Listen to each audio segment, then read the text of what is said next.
Hello guys, இங்கே நம்ம என்ன பார்க்க போகிறோம்னு பார்த்தீங்கன்னா, எப்படி எலைட் மாஸ்டர் ரீச் பண்ணுறதுன்னு என்னைய பற்றி கற்றுக்குவாங்க போகிறேன் எல்லாம். Okay right. நம்ம டீமேட்லாம் பார்த்தீங்கன்னா எல்லாம் ரெஸ்பிள் ஆயிஸாக இருப்பாங்க. இப்படி எல்லாம் கிரிட்டுன்னு ரெஸ்ட் பண்ணுறாங்க. சரி நம்மளும் அவங்க பின்னாடியே போவோன்ட்டு தான் போய்கிட்டு இருந்தேன். இங்கே ஒருத்தன் உட்காந்தான் திடீர்னு, அவனோட உட்காந்து திரும்பி ஓடினான். திரும்பி நானும் ஓடினேன். கொஞ்சம் மொக்கையாக தான் இருக்கும், என்ன கதைனே தெரில. அடுத்து இங்கே தான் அவங்க எல்லாமே உட்காந்தே தான் இருந்தாங்க.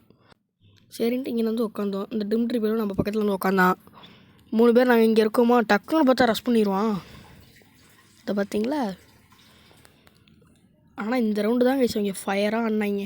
இந்த ரவுண்ட்லாம் மொக்கையாக ஆடிட்டு இருந்தாங்க, பார்த்தீங்களா இல்லையா? இவரது திட்டுன்னு ஓடினான். நானும் ஓடினேன். அவனுக்கு எழுத்துல போல் உட்காந்தான் மெடிக்கிட்டு போடுறதுக்காண்டி போயிப்பான் போல். அவன் அழுத்துறான், எனக்கும் டேமேஜை கொடுக்குறான். டக்குன்னு பார்த்தா கவர் எடுத்துட்டான். நானும் ஒரு க்ளோவில் போட்டு மெடிக்கிட்ட போட்டு பொறுமையாக போய் அடிச்சுக்கலான்ட்டு இருந்தேன்.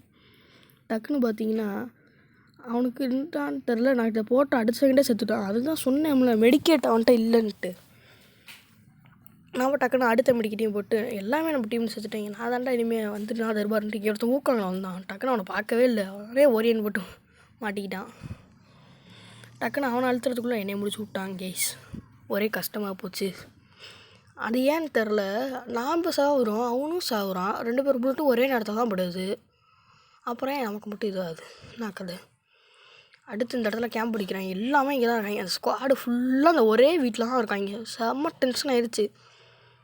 இதில் என்ன ஒரு கதைனா, அவங்க எல்லாமே அந்த இதில் இருக்கிறதுனால நான் டெய்லி ஒரு நாக்கு அடிக்கிறேன்னா அவ்வளோதான் பாருங்கள், டக்குன்னு ரிவ்யூ பண்ணிடுவாங்க. இப்போ நான் அவனை அடிக்கிறேன்னு வைங்களேன், நான் அவ்வளோ மாட்டுது. ஏய் வாங்கடா, வெளியில் வாங்கடா, டேய் இதான் அங்கே மேலே ஒருத்தன் டேமேஜை கொடுக்குறேன், சாவ மாட்டுறாங்க. ரகுவால் உடச்சுறேன், சாவு. என்னடா காணோம், உள்ளே ஓட்டானா? அந்த பாருங்க, எல்லாம் அந்த ஒரு வீடு சூப்பராக இருக்குது. அந்த வீட்டில் ஒருத்தன் மேலே இருக்கானா, டக்குன்னு அடிச்சனா அவனை பாருங்கள், ஒருத்தன் மேலே போய் க்ளோவால் போட்டு ரிவ்யூ பண்ணிடுவான்.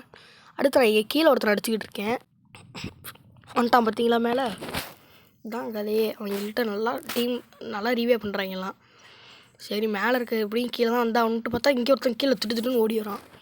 சரி ரைட்டரா பார்த்தாச்சு, அவன் நம்மளை பார்க்கலையாட்டிருக்கு அப்படின்னு நினச்சிட்டு அவன் ஓட பார்ப்பான். இங்கடா ஓடுறடே, அவன் ஓடுறான் பார்த்தீங்களா? டேமேஜ் கொடுப்பே சுற்றுட்டான். அடுத்து பாருங்கள், இங்கே இருக்கவே ரஷ் பண்ணிட்டான். அடுத்து பார்த்தா சைடில் எங்கேயும் ஒருத்தன் ஓடுறான். இவனுக்கு ஓட்டா டக்குன்னு ஓரியனை போட்டு விட்டான். டக்குன்னு பார்த்தா அவனே அடித்து முடிச்சு விட்டாச்சு. ஓடா என்கிட்ட அவளாம் கைஸ், அவளாம் கீழே ஒருத்தர் இறங்கினா அவனையும் முடிச்சாச்சு. இன்னும் 1 கிலோ மட்டும் விட்டுருங்கடா டே. ஏசுரா எடுத்து உட்காந்துருப்பான் அந்த குறி மாதிரி. அவனே ஓரியனை போட்டு டக்குன்னு போய்ட்டு க்ரோஸாக தான் அடிச்சான்ட்டு அழுத்தி பிடிக்கிறான் பயங்கரமாக. டக்குன்னு பார்த்தா அடித்தா கடைசி 2 ஏஸ் அடிச்சில மாதிரி எலைட் மாஸ்டர் ரீச் பண்ணியாச்சு கைஸ். சோபா என்னென்ன சொல்ல வேண்டியதை பார்த்தீங்களா? தயவு செஞ்சு லைக்கு சப்ஸ்கிரைபு பண்ணிடுங்க காய்ஸ். லைக் பண்ணிடுங்க ப்ளீஸ். வரட்டா, குட் பை.